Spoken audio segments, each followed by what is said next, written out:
We had a very special guest at the Corporate Profile studio this week, Andy Nye, co-founder of West Australian Distilling Company, stopped by to tell us about his rum, vodka, and gin that recently launched in the U.S. marketplace. So let's go to Andy to hear more about it.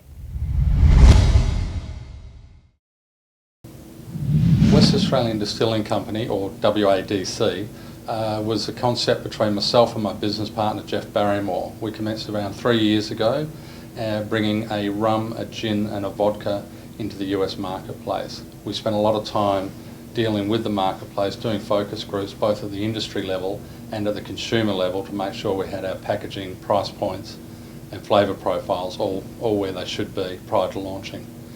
We launched our rum first into the US marketplace 12 months ago now in Rhode Island.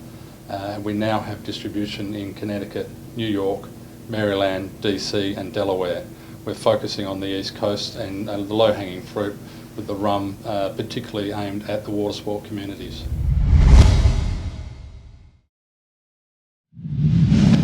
The next step in our company's future is developing further our distribution and sales footprint. We're very fortunate in our marketplace that we are the only Australian liquor brands that are being actively marketed in the US.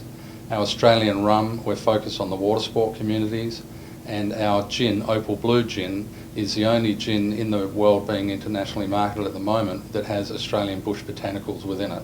So that point of difference is really helping us to open up doors both at the industry level with wholesale distribution and also with consumer interest to help pull the product through. Setting us apart from all the other brands again is this idea that it's the Australian spirits.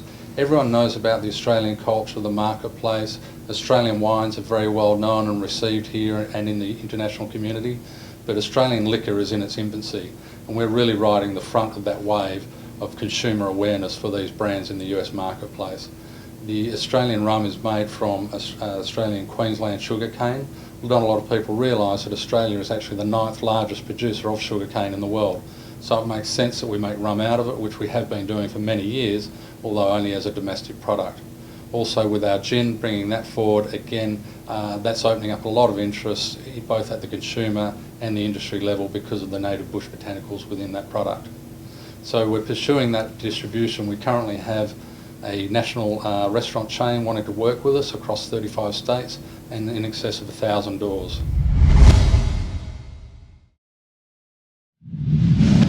Currently to date, myself and the partner have put in $1.9 million into the business, and that's been mainly used for building up inventory, creating the market, getting all the intellectual property and set aside and all those compliance issues sorted. We're now looking to further expand our markets, as I say, and we have a private placement document in the market where we're looking to raise a minimum of 1.5 and a maximum of $5 million for further distribution and marketing efforts. Thanks, Andy. This is Angelina from Corporate Profile. Thanks for watching.